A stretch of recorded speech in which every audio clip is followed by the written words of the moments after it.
We are joined in by the Commandant of 2nd Battalion of NDRF, Mr. Gurbinder Singh. Well, sir, the frontier state of Sikkim and parts of North Bengal are right now battling with nature's fury. There has been multiple damages, flash floods, and damages to infrastructure everywhere.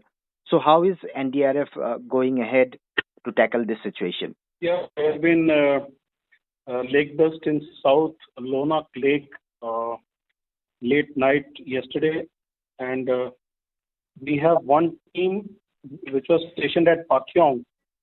So that team was mobilized, and it carried out the rescue operation in 𝗡𝗏𝗥𝗙 in the morning, early morning, where we rescued 7 victims, 4 male and 3 female. We have evacuated 8 people, that is male 3, female 3, and children 2. And we recovered 3 in the process, 3 deceased victims, 1 male, 1 female, 1 child. So the ops was closed at 𝗡𝗏𝗥𝗙, and further the team moved to 𝗡𝗏𝗥𝗏, where it is present now carrying out the evacuation process. So far we have evacuated 51 stranded people, male 25 and female 11. So this is one team. The another 3 teams from RRC Siliguri were mobilized. 2 of them are now near 𝗀𝗽𝗲𝗸𝗀𝗀 Dam,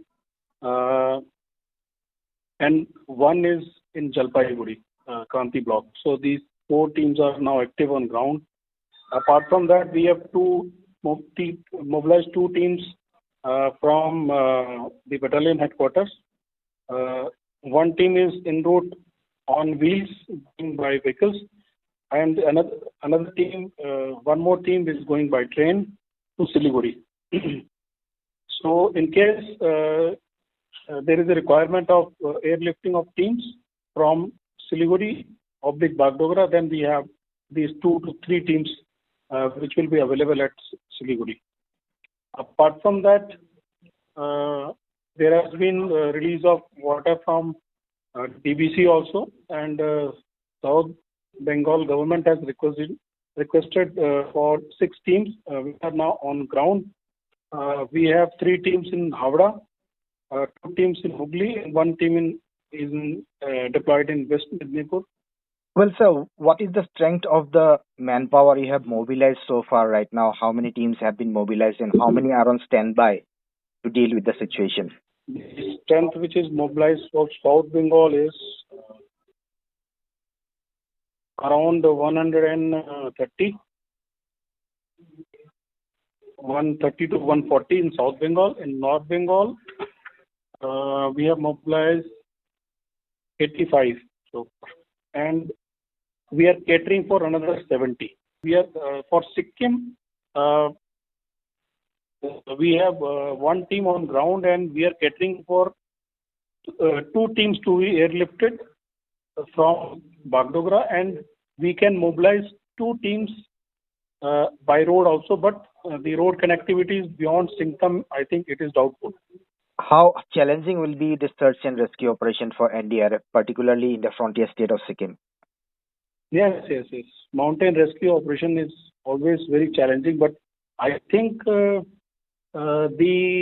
the job which was done by our team, which was mobilized from 𝗡𝗏𝗥𝗙 to 𝗡𝗏𝗥𝗏, is the testimony, because that was a multi-story house which was like half of it was washed off and half of it was collapsed, and there was a void created.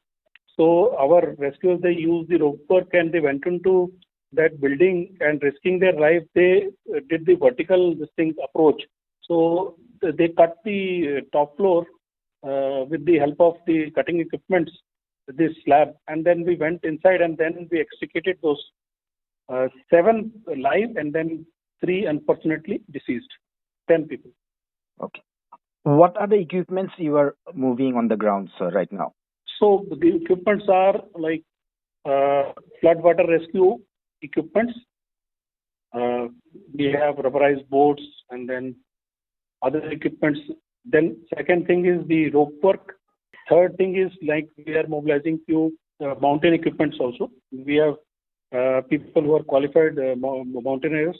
So we are deploying them also in Sikkim. Well, sir, the National Highway 10 leading to Gangtok and upwards is damaged at several locations. So Sikkim is literally cut off from the rest of the nation. So in that situation, how challenging would it be for NDRF to go ahead with the rescue and search operations? You are saying that airlifting would be necessary in this situation. Yeah, we have immense air resources. The government has got immense air resources at their disposal. So I think even if the road connectivity is not there, but we have n number of like air resources, helicopters, all sort of helicopters. So I'm pretty sure that the armed forces are already utilizing those helicopters for rescue work. In case any specialist rescue operation is to be carried out, then definitely they will airlift the NDRF teams also. Okay. And power has been snapped off because of damages at several locations. Several powerhouses are also damaged. So will the rescue operations be carried out in the first light, or will it be carried out after dark also? No. As far as NDRF is concerned, we can work 24/7. So these we are not, the electricity, etc. is not a constraint for us. Even the mobile connectivity is also not a constraint for us. We have satellite communication. We have our own generators. So for NDRF, there is no problem as far as communication is concerned. Only thing is, in case the road connectivity, then the team will be highly lifted. Thank you, sir. Thank you so much for speaking to Northeast Live.